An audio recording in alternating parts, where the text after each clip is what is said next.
It happened when I was 15. I was home alone one Friday night because my parents had gone away for the weekend. Around 1 a.m.,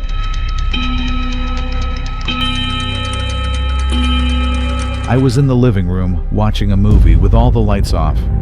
Our couch faced a big window that overlooked the backyard, just trees and darkness. Out of the corner of my eye, I saw something move.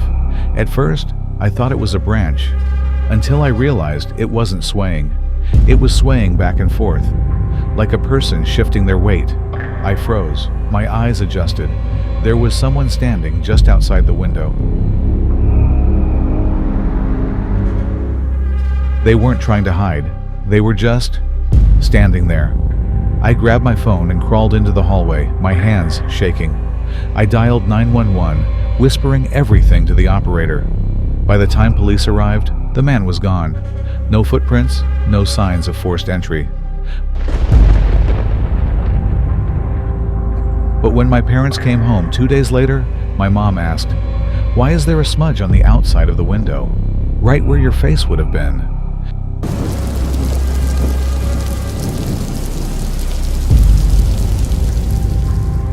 I work nights for a logistics company. We do late pickups and warehouse drop-offs. One night, I had to pick up a locked pallet from a secondary location about 40 minutes away. When I arrived, the place was pitch dark. Just one flickering security light outside. I had a code to the back entrance, so I let myself in. The place smelled like dust and oil. Dead quiet. As I moved toward the loading bay, I heard it, a loud clang, like something metal falling from a shelf. I froze. Then footsteps, heavy, slow, in the row of shelves just to my left. "Hello?" I called out. "Is anyone here?" No answer. I walked out of the building immediately, locked the door, and called my supervisor. He told me the building should have been empty. It had been decommissioned for 6 months. They checked the cameras the next day, but the footage had static from the moment I entered to the moment I left.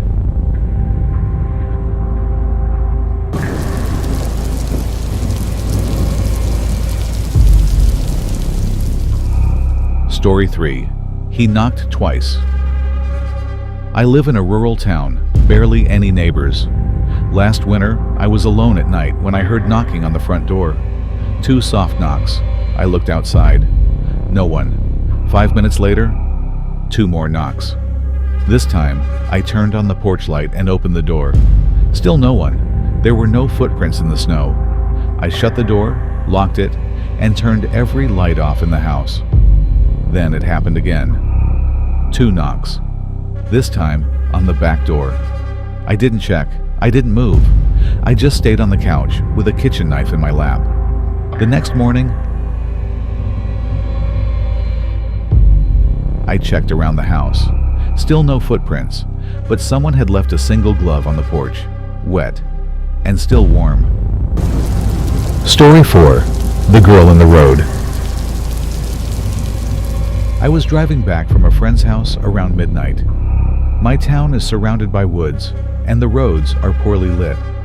As I turned onto a narrow stretch, I saw something up ahead. It looked like a person. As I got closer, I saw a girl, maybe 12, standing in the middle of the road.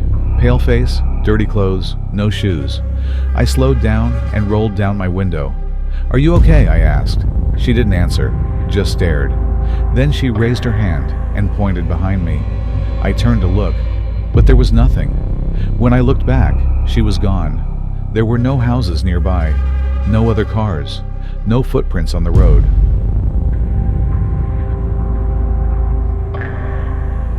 Story 5. Storage Unit 12B. My uncle passed away last year, and we had to clean out his old storage unit. It was in a dusty building outside the city. When I got there at night, the whole row of units was quiet. I had the key, so I opened the lock. Inside, it was dark and full of boxes, old furniture, stuff that smelled like mildew and rot. I was just starting to pack when I heard something shift inside a big wardrobe against the wall. It creaked. I stepped back. I dropped everything and left. I never told anyone what I heard. A few weeks later, I found out the unit next to his, 12C, had been used by a man who went missing in 2006. They never found his body.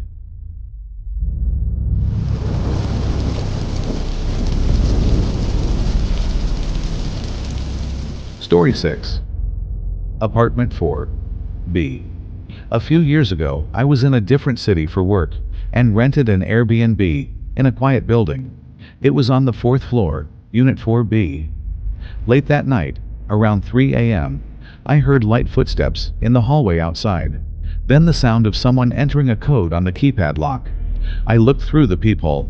Someone was standing there, face hidden by a hood, not moving, just standing. After a minute, they walked away. I checked the keypad. The code had been entered 3 times. The third one was correct, but I had the door latched from the inside. I contacted the host the next morning. They told me I had stayed in the wrong unit.